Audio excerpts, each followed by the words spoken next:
नमस्कार विद्यार्थी मित्रांनो, आज झालेला नवोदयचा पेपर नेमका कसा होता, कोणत्या प्रश्नाचे कोणते पर्यायी उत्तर असण्याची शक्यता आहे, हे आपण आज प्राथमिक आन्सर की मधून पाहूया. तरी सुद्धा जर काही शंका वाटली कुठल्या प्रश्नाबद्दल, त्याचा पर्यायी उत्तर काय आहे याच्याबद्दल, तर कमेंट करून मला नक्कीच कळवा. माझ्याकडे सध्या क्वेश्चन पेपर सेट के आहे आणि आपण पाहूया एक एक प्रश्न, त्याचे पर्यायी उत्तर काय आहेत ते. मानसिक क्षमता चाचणीपासून सुरू करूया. बघा, मानसिक क्षमता चाचणीमध्ये पहिला प्रश्न जो आहे त्याचं उत्तर आहे पर्याय क्रमांक डी. बघा, तुमच्याकडे सेट कुठलाही असला तरी प्रश्न आणि त्याचं उत्तर फक्त या ठिकाणी पडताळून पहा. प्रश्न क्रमांक 2, तर याचं उत्तर सी आहे.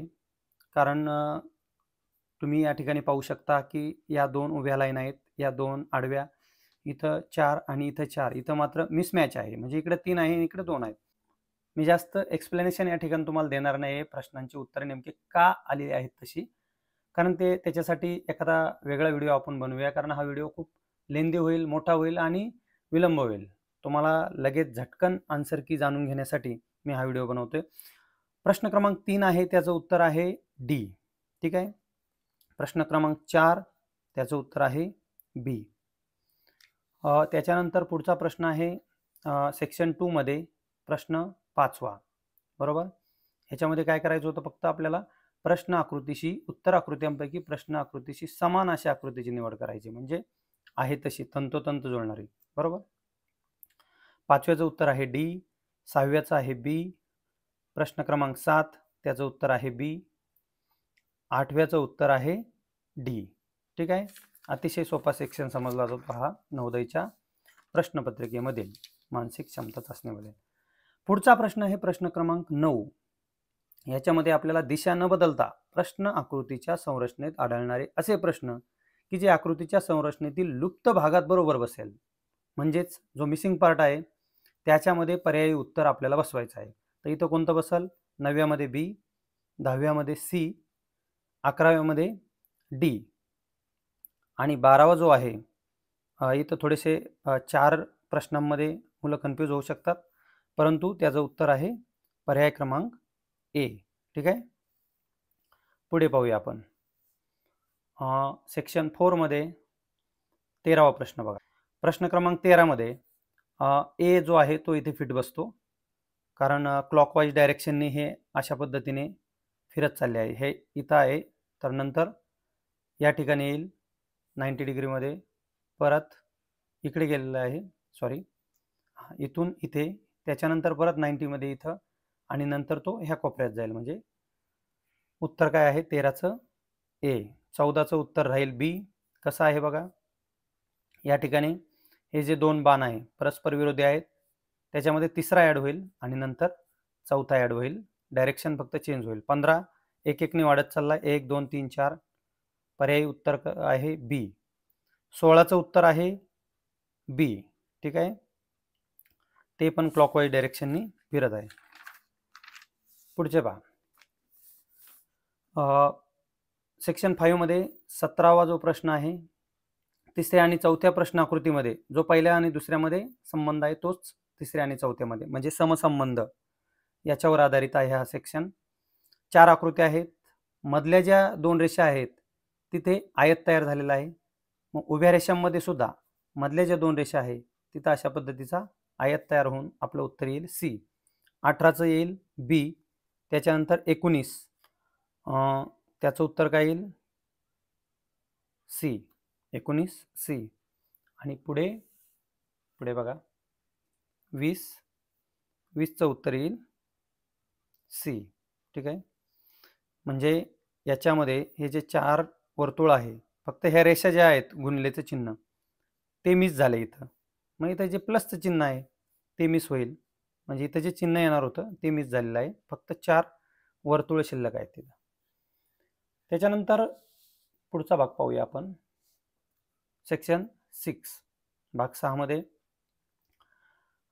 याच्यामध्ये एक भाग डाव्या बाजूस प्रश्न आकृतीच्या स्वरूपात आहे, म्हणजे ही प्रश्न आकृती आहे, आणि त्याचा जो राहिलेला भाग आहे ना तो पूर्ण करायचा आहे. उत्तर आकृती कोणती तिथं जाऊन बरोबर मॅच होईल, फिट होईल. 21 मध्ये बी ही आकृती जी आहे ही तंतोतंत इथे जुळते. हे आपण डोळ्याने पाहून सुद्धा करू शकतो किंवा बाकीचे पर्याय कट करून सुद्धा. ठीक आहे. 22 मध्ये ए, 23 मध्ये ए, 24 मध्ये सी. 24चं उत्तर आहे सी. पुढे पाहू आपण. सेक्शन 7 भाग 7 मध्ये काय आहे? आरशातील प्रतिमा आहे तिथं. तर 25चं उत्तर येते सी. 26 त्याचं उत्तर ए. 27 पर्याय क्रमांक पहिलाच म्हणजे ए. 28चा ए. ठीक आहे. पुढे पाहता सेक्शन 8 29चं उत्तर काय येईल? बघा, याच्यामध्ये सुद्धा आपल्याला कागदाच्या घड्या घालायच्यात आणि कागदाच्या घड्या घालून त्याला छिद्र पाडलेले असतात. ए, बी, सी आणि डी अशा 4 आकृत्या आपल्याला इथे दिलेल्या आहेत उत्तर आकृत्यामध्ये. घड्या उलगडल्यावर कागद तो कसा दिसेल हे आपल्याला शोधायचं आहे. ठीक आहे. तर 29चं उत्तर इथे सी येईल. 30चं जे आहे ते ए, 31चं बी आणि 32चं ए. फक्त पर्याय पडताळून पहा म्हणजे आपला स्कोअर नेमका किती येतोय, 80 प्रश्नापैकी किती बरोबर येतात ते आपल्या लक्षात येईल. आणि कट ऑफ नेमका किती लागेल हे आपण एखाद्या नंतरच्या व्हिडिओमध्ये सांगू. त्यानंतर भाग 9 मध्ये पाहू आपण. भाग 9 मध्ये प्रश्न आकृतीमध्ये सुट्टे पार्ट्स केलेले आहेत आपल्याला आणि उत्तर आकृत्यामध्ये ते काय केलेले आहे, एकत्र बसवलेले आहेत. तर ते कुठं मॅच होत आहेत ते पाहिजे. तर 33चं उत्तर येईल ए, म्हणजे हे पार्ट्स एकमेकाला जोडले तर अशी आकृती तयार होईल. 34 मध्ये त्याचं उत्तर सी येईल. हे 2 त्रिकोण या ठिकाणी येऊन बसतात आणि हा जो चौकोन आहे समांतरभुज तो या ठिकाणी बसतो. त्रिकोण आहे तसाच, म्हणजे उत्तर येईल 34चं सी. 35चं बी आणि त्यानंतर 36चं आहे डी. ठीक आहे. पुढचा आणि शेवटचा सेक्शन आहे भाग 10. बघा, आता भाग 10 मध्ये काय आहे, एक प्रश्न आकृती दिलेली आहे. ABCD या 4 उत्तर आकृत्या उजव्या बाजूला आहे, जिच्यामध्ये प्रश्न आकृती लपलेली किंवा जडवलेली आहे. बरोबर, म्हणजे ही आकृती याच्यामध्ये लपलेली आहे. बघा, ही आकृती इथं हा जो आहे तो हा किरण या ठिकाणी असा तयार होतो. बाकी या पद्धतीने ही आकृती इथं सी मध्ये लपलेली आहे प्रश्न आकृती. 38 हा जो डब्ल्यू आहे तो बरोबर या आकृतीमध्ये आहे इथं ए. 39चं काय येईल सी. ठीक आहे. या ठिकाणी हा आयत आणि वर त्याच्यावर त्रिकोण, हा त्रिकोण आणि हा आयत.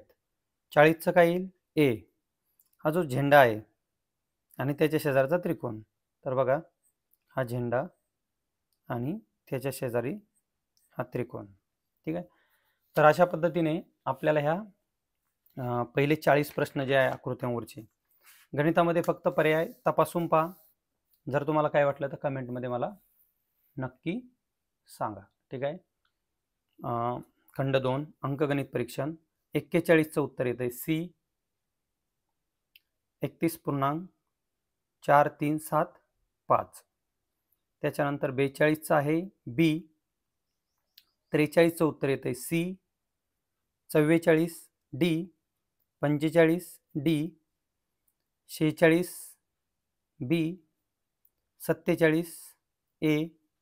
48 डी. 49 डी. 50चं ए. 51 ए. 52 सी. 53 डी. 54 ए. 55 बी. 56 ए. 57 सी. 58 सी. 59चं बी आणि 60चं डी. तुम्ही व्हिडिओ पॉज करून सुद्धा त्याचे उत्तर तपासून पाहू शकता, प्रश्न वाचून नेमका पर्याय कुठला आहे तो. आणि आपण परवाच्या व्हिडिओमध्ये ज्या पद्धतीने उतारे सोडवायला सांगितले होते त्या पद्धतीने जर मुलांनी सोडवले असतील तर मी सांगितलं होतं एकही प्रश्न चुकणार नाही. आणि इथे सुद्धा या विद्यार्थ्याचा फक्त एकच प्रश्न चुकला आहे, ते पण त्याला 2 शब्दांचे अर्थ नीट समजले नाहीत म्हणून. हां, आता आपण सुरुवातीला सांगितलं की पहिल्यांदा काय करायचं, प्रश्न वाचून घ्यायची. मग प्रश्न काय आहे, विनम्रता एक मोठा गुण आहे. विनम्रता म्हणजे काय आहे? विनम्रता म्हणजे विनम्रताचा नेमका अर्थ काय आहे? ठीक आहे. पुढे विनम्र व्यक्ती. विनम्र व्यक्ती. त्याच्यानंतर गर्विष्ठ शब्द, गर्विष्ठाचा समानार्थी विचारलाय, त्याला अंडरलाईन करायची. हट्टी शब्दाचा विरुद्धार्थी विचारलाय. हट्टीचा काय विचारलाय? विरुद्धार्थी. आता आपण उतारा वाचून घ्या. अतिशय सोपा उतारा विचारला होता. विनम्रता एक मोठा गुण आहे. बघा, पहिलाच प्रश्न पहिल्याच ओळीवर तयार झालाय. किती सोपा आहे. विनम्रता एक मोठा गुण आहे. अगदी पहिलीच्या मुलासारखा म्हणजे हा प्रश्न टाकलेला आहे उतार्यावर तयार केलेला. पुढचा आहे विनम्रता म्हणजे पर्याय दिलेला आहे. उद्धट असणे, क्रूर असणे, विनयशील असणे, दयाहीन असणे. मी तुम्हाला सुरुवातीलाच सांगितले कालच्या व्हिडिओमध्ये की काय करायचं. उतारा सोडवायला घेतल्यानंतर जेव्हा समानार्थी शब्द विरुद्धार्थी विचारतात, समानार्थी विचारला तर विरुद्धार्थी कट करायचे, विरुद्धार्थी विचारला तर समानार्थी कट करायचे. विनम्रता म्हणजे काय? उद्धट आहे का? अजिबात नाही, कट झाला. क्रूर असणे नाही. विनयशील असणे पाहूया काय होतंय ते. आणि दयाहीन असणे तर अजिबात नाही. दयाहीन म्हणजे दया नसणे. मग विनम्रता म्हणजे काय? तर विनयशील असणे. बरोबर. आणि तुम्हाला विनयशील हा उतार्यामध्ये कुठेही शब्द दिलेला नसणार. म्हणजे तुम्हाला इथं तुझा शब्दसंग्रह चांगला पाहिजे. त्याच्यानंतर पुढचा प्रश्न आहे विनम्र व्यक्ती काय शिकते. तर विनम्र व्यक्ती काय शिकते हे तुम्हाला उतार्यामध्ये कुठेही दिलेलं नाही. विनम्र व्यक्ती हे शिकते म्हणून. पण इथं सांगितलेलं आहे विनम्रतेमुळे आत्मनियंत्रण मिळवता येते. अशी व्यक्ती हट्टी नसते. ती इतरांकडून सल्ला घेते आणि त्यांच्या अनुभवातून शिकते. म्हणजेच पहिल्या वाक्यासारखं विनम्रता एक मोठा गुण आहे इतका सरळ सरळ हा प्रश्न नाही, परंतु उत्तर आपल्याला लगेच सापडते.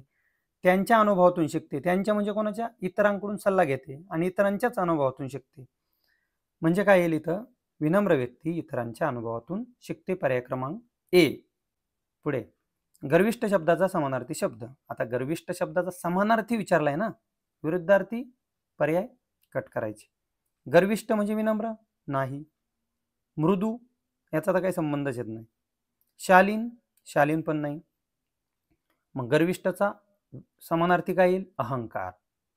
इथं अहंकारी व्यक्ती पाहिजे किंवा अहंकारी असं पाहिजे होतं. तर गर्व आणि अहंकार हे समानार्थी आहे. गर्विष्ठ हा व्यक्तीबद्दल वापरला जातो. इथे आहे 65वा हट्टी शब्दाचा विरुद्धार्थी पर्याय. बरोबर. आता हट्टी शब्दाचा विरुद्धार्थी बघा, अटळ, आडमुठा, लवचिक वृत्तीचा आणि स्वेच्छाचारी. आडमुठा म्हणजे कुठेतरी मॅच होतोय. हट्टी लोक आडमुठे असू शकतात, असतीलच असं नाही, परंतु नकारात्मक गोष्टींचा हट्ट धरायला देणे नको असलेल्या, तर आपण म्हणतो आडमुठा म्हणू शकतो त्याला. अटळ कुठंच मॅच होत नाही. स्वेच्छाचारी म्हणजे स्वच्छंदी व्यक्ती नाही. तर लवचिक वृत्तीचा की त्याच्या वागण्यामध्ये त्याच्या स्वभावामध्ये कुठंतरी लवचिकता आहे, तो त्या गोष्टीचा हट्ट सोडून देतोय. हा नकोय मला, मिळणं शक्य नसेल तरी चालेल, अशा वेळेस त्या व्यक्तीला आपण लवचिक वृत्तीचा म्हणू शकतो. म्हणजे हट्टीचा विरुद्धार्थी काय आला? लवचिक. हट्टी म्हणजे नाही, पाहिजे म्हणजे पाहिजेच, तसं लवचिक वृत्तीचा धरसोड वृत्ती करू शकतो तो. नाही शक्य तर नाही पण म्हणू शकतो. पुढचा परिच्छेद आहे, प्रश्न वाचून घेऊया. दीर्घकाळ टीव्ही पाहिल्याने कशावर परिणाम होत नाही पाहू नंतर. दहशत आणि हाणामारीच्या दृश्यांमुळे तरुणांमध्ये मानसिक आजार उद्भवतात. हे मानसिक आजार किंवा दहशत, हाणामारी शब्द फक्त लक्षात ठेवा. टीव्हीचा परिणाम मुलांच्या दृष्टीवर जास्त होतो, कारण टीव्हीचा परिणामाबद्दल काहीतरी आपल्याला उतार्यात वाचायचे आणि त्याचा दृष्टीवर काय परिणाम होतो. शिथिलचा समानार्थी शब्द. शिथिल शब्द आला का तिथं थांबायचे. त्याच्यानंतर परिच्छेदात धोकादायक शब्द येतो. धोकादायक शब्द जिथं आलाय तिथं आपल्याला काही अर्थ सापडतोय का विरुद्धार्थी, ते आपल्याला पाहिजे. म्हणजे पर्यायात शब्द जे दिलेत ते तिथं असू शकत नाही. धोकादायक शब्द असणार परिच्छेदात आणि त्याचा विरुद्धार्थी आपल्याला त्या वाक्याचा अर्थ लावून शोधायचा. चला उतारा वाचू आपण.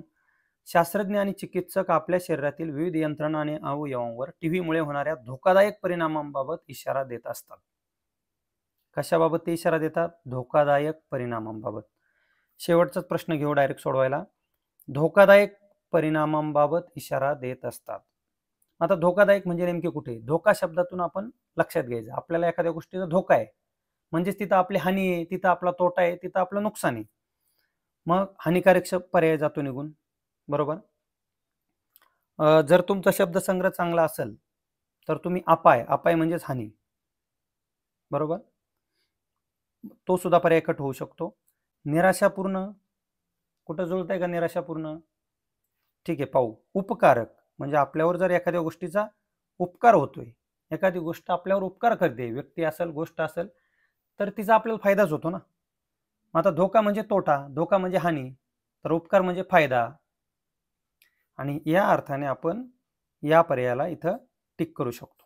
ठीक आहे. निराशापूर्ण जरी तुम्हाला समजलं नाही तरी धोका म्हणजे आपला तोटा होणार आहे. निराशाने आपण निराश होईल का? तोटा झाल्यावर तर होणार. पण आपल्याला कोणता शोधायचा आहे? विरुद्ध अर्थाचा. आणि म्हणून इथं ज्याच्यामुळे आपल्याला फायदा होतो तो उपकारक शब्द हा पर्याय इथे येतो. पहा पुढचा परिच्छेद आपण वाचू. प्रत्येक व्यक्ती रोज सरासरी 3 ते 4 तास टीव्ही पाहते, त्यामुळे आपली दृष्टी क्षीण होते. बघा, क्षीण होते आपली दृष्टी. लहान मुलांवर जास्त परिणाम होतो कारण ते खूप जवळ येऊन टीव्ही पाहतात. दीर्घकाळ टीव्ही पाहिल्याने, आता दीर्घकाळ म्हणजे खूप काळ आणि खूप वेळ, काय परिणाम होतात? मानसिक आरोग्यावर, पाचन तंत्रावर, वजनावर का उंचीवर? पाहू आपण. असे करणे जास्त धोकादायक आहे, त्यामुळे डोकेदुखीसारखा त्रास उद्भवतो. फार वेळ टीव्ही पाहणे आपल्या शारीरिक आणि मानसिक आरोग्यासाठी धोकादायक आहे. दीर्घकाळ टीव्ही पाहिल्याने मानसिक आरोग्य यावर परिणाम होत नाही, असं आहे का? त्यांनी सांगितले होतोय, म्हणजेच हा पर्याय कट झाला. नृत्य, संगीत, हाणामारी यासारख्या कार्यक्रमांच्या कर्कश आवाजामुळे बधिरता येऊ शकते. एकाच अवस्थेत सतत टीव्ही पाहिल्यामुळे सांधेदुखी, पाठदुखी, स्नायू दुखायला लागतात. टीव्ही पाहत जेवण केल्याने पाचन क्रिया शिथिल होऊन, शिथिल शब्द आलाय, प्रश्न वाचू, शिथिलचा समानार्थी. ठीक आहे. टीव्ही पाहत जेवण केल्याने पाचन क्रिया शिथिल होऊन शरीरात स्थूलता येते. शिथिल होणे, पचन क्रिया जर शिथिल होत असेल तर ते शरीरासाठी चांगलं नाही आणि शरीरात स्थूलता येते. आता याच्यावर सगळे निगेटिव्ह परिणाम सांगितलेले, टीव्हीमुळे कुठलाही फायदा याच्यात सांगितलेला नाही, ही गोष्ट याच्यात लक्षात घ्या. आता पाहू आपण शिथिलचा समानार्थी शब्द. शिथिल म्हणजे ताकद. टीव्ही पाहिल्याने आपल्याला पचनाला ताकद मिळेल का? मी सांगितलं तुम्हाला निगेटिव्ह किंवा नकारात्मक गोष्टी सांगितल्यात, त्याच्यामुळे ताकद मिळणार नाही आपल्याला. शिथिल शब्द जरी तुम्हाला माहित नसला तरी तुम्ही अशा पद्धतीने उत्तर शोधू शकता. ताकद कट झाला. टीव्ही पाहिल्यामुळे तीव्रचा काही अर्थ लागत नाही. टीव्ही पाहत जेवण केल्याने पाचन क्रिया तीव्र होऊन, तीव्र म्हणजे वेगात, स्पीडमध्ये होईल का? स्पीडमध्ये झाली तर शरीरात स्थूलता येईल का? स्थूल म्हणजे लठ्ठपणा, एका जागेवर आळशासारखं बसणं, त्याच्या हालचाली मंदावणं, त्याला आपण स्थूलता म्हणतो. पण टीव्ही पाहत जेवण केल्याने पाचन क्रिया तीव्र होऊ शकत नाही, म्हणजे हा सुद्धा कट झाला. हे डायरेक्ट शब्द त्यात टाकून बघायचे वाक्यात, जेव्हा आपल्याला शब्दाचा अर्थ माहित नसेल. शिथिलताचा समानार्थी शब्द व्यस्त आहे का पाहू. टीव्ही पाहत जेवण केल्याने पाचन क्रिया व्यस्त होऊन शरीरात स्थूलता येते. आता पाचन क्रिया व्यस्त कशी होईल? व्यस्त गोष्ट म्हणजे ऍक्टिव्ह आहे, क्रियाशील आहे, म्हणजे काम चालू आहे. तर टीव्ही पाहत जेवण केल्याने पाचन क्रिया व्यस्त होणार नाही, म्हणजे ती काम तिचं चालू राहणार नाही, तिचं मंदावणार, स्थूलता येणार, म्हणजेच ती मंद होईल. मंद म्हणजे एकदम स्लो. आणि शिथिलचा समानार्थी शब्द काय सापडला आपल्याला? मंद. म्हणजे हे दोन प्रश्न आपले सुटले. आता दहशत आणि हाणामारीच्या दृश्यामुळे तरुणांमध्ये मानसिक आजार उद्भवतात. आता दहशत आणि हाणामारीचा शब्द वाचला होता आपण. या दृश्यांमुळे तरुणांमध्ये मानसिक आजार उद्भवतात. मग मानसिक आजारांचा संबंध कशाशी आहे हे सांगितले. हृदयाशी येतो का मानसिक आजाराचा? तर नाही. श्रवण क्षमता असं काही सांगितलंय का? नाही. पचनतंत्राबद्दल सांगितलंय का? मानसिक आजाराचा संबंध सांगितलेला नाही. आणि पचनतंत्राशी तो येत पण नाही. मग येतो कशाशी? मन शब्द आलाय, म्हणजेच मन आणि मानसिक आजार याचा संबंध जास्त आहे तिथं, म्हणून पहिलाच पर्याय आपला बरोबर येतो, मन. दीर्घकाळ टीव्ही पाहिल्याने काय होणार नाही? बघा, सगळे पर्याय वाचले ना तुम्ही लगेच कट करणार. दीर्घकाळ टीव्ही पाहिल्याने मानसिक आरोग्यावर परिणाम होत नाही. होणार ना, का होणार नाही? पाचन तंत्रावर परिणाम होत नाही, त्याच्यावर पण होतो. वजनावर परिणाम होत नाही, वजन तर वाढतं ना, त्याच्यावर परिणाम होतो. उंचीत काय फरक पडणार आहे? किती वेळ टीव्ही पाहिली तर उंची आपली कमी जास्त होईल का? नाही. आणि म्हणून पर्याय क्रमांक बी. पुढचा आहे सामाजिक कार्यकर्ते आणि महान पर्यावरणवादी सुंदरलाल बहुगुणा यांच्यावर आहे. सुंदरलाल बहुगुणा हे महान काय होते? बरं, कोण होते पाहू आपण. त्यांचे गाव आच्छादित होते. आच्छादित शब्द आला का तिथं थांबायचं आपल्याला. झाडे कापल्यामुळं काय यायला लागला? पूर, तुडुंब पाणी, दुष्काळ. झाडे कापल्यामुळं असा शब्द दिसला का तिथं थांबायचं. सुंदरलाल बहुगुणा हे काय आहे? व्याकरणावर आधारित. मी सांगितलं होतं कशा कशावर आधारित प्रश्न विचारले जातात प्रश्नांच्या प्रकारामध्ये. सुंदरलाल बहुगुणा बघू आपण. मौल्यवानचा समानार्थी शब्द. इथं थांबूया आपण. पहा, सामाजिक कार्यकर्ते आणि महान पर्यावरणवादी सुंदरलाल बहुगुणा यांच्याबद्दल तुम्हाला नक्कीच माहिती असणार. सुंदरलाल बहुगुणा हे महान काय होते? पर्यावरणवादी. त्यांचे गाव आच्छादित होते. त्यांचे गाव त्यांचा जन्म उत्तराखंडच्या लहानशा खेड्यात. तसा प्रश्न विचारला नाही, पुढे जायचं. त्यांचे गाव उंच डोंगरावर होते. असू द्या. ते हिरव्यागार झाडांनी आच्छादित होते. आच्छादित शब्द आहे. त्यांचे गाव हिरव्यागार झाडांनी आच्छादित होते. पर्याय क्रमांक 3 सी. झाडे कापल्यामुळे. बघा आता, जंगल तर अनेक मौल्यवान झाडांनी, मौल्यवान शब्द आलाय, मौल्यवान झाडांनी गच्च भरलेले होते. आता जंगल एखादं मौल्यवान झाडांनी गच्च भरलंय. आता जंगलातली झाडं मौल्यवान म्हणजे कसे असणार? मौल्यवान म्हणजेच मूल्यवान. मूल्य म्हणजे किंमत, म्हणजे किमतीवान. किंमत म्हणजेच महत्वाचे. असे शब्द पर्यायामध्ये दिलेत का पाहायचं. मौल्यवान. घृणास्पद. घृणास्पद म्हणजे वाईट, माहित नाही तुम्हाला, तसाच ठेवा. अप्रिय म्हणजे प्रिय नसणं. आता हिरवीगार झाडं जंगलातले आपल्याला प्रिय नसणार का? असणार, म्हणजे हा पर्याय कट होतो. अनुपयोगी म्हणजे उपयोगी नसणं. झाडं कशी उपयोगी नाही आपल्याला, हा बिकट झाला. बहुमोल. बहुमोल. मोल म्हणजेच महत्वाचे. मोल म्हणजे किंमत असणं. बहुमोल म्हणजे खूप मौल्यवान, अतिशय मौल्यवान असलेले. म्हणून पर्याय क्रमांक सी हे त्याचं उत्तर आहे. आणि एकच राहिला आता. सुंदरलाल बहुगुणा हे काय आहे? काय आहे ते? सामान्य नाम आहे का? समुदायवाचक नाम, भाववाचक का विशेष नाम? व्याकरणाचा अभ्यास केला असेल तुम्ही तर तुमच्या लक्षात येईल सुंदरलाल बहुगुणा हे एका व्यक्तीचं नाव आहे, म्हणजेच ते विशेष नाव आहे, म्हणजेच ते विशेष नाम आहे. पुढचा पाहू आपण. बघा, आभार म्हणजे काय? उत्तम गुण कशाला म्हणतात? कोणत्या घटकातून आपण कृतज्ञ असू शकतो? हुशार हा शब्द म्हणजे व्याकरणावर आला परत. आणि सद्गुण म्हणजे शब्दसंपत्तीवर. पहिला पाहूया. कृतज्ञता व्यक्त करणे हा एक उत्तम गुण आहे. कुठेतरी विचारलंय उत्तम गुण म्हणजे काय? उत्तम गुण म्हणजे कृतज्ञता व्यक्त करणे. म्हणजे हे पर्याय कट होतात. पर्याय क्रमांक बी 77चं उत्तर सापडलं. ठीक आहे. आधी सगळे पर्यायाला टिक करून घ्यायचे आणि मग चारही पर्याय एकाखाली एक काळे रंगून घ्यायचे. पुढचा प्रश्न काय? पुढीलपैकी कोणत्या घटकातून आपण कृतज्ञ असू शकतो? पाहू. ही एक भावना आहे आणि त्यातून आपण इतरांबद्दल आभार व्यक्त करतो. पुढे पाहू.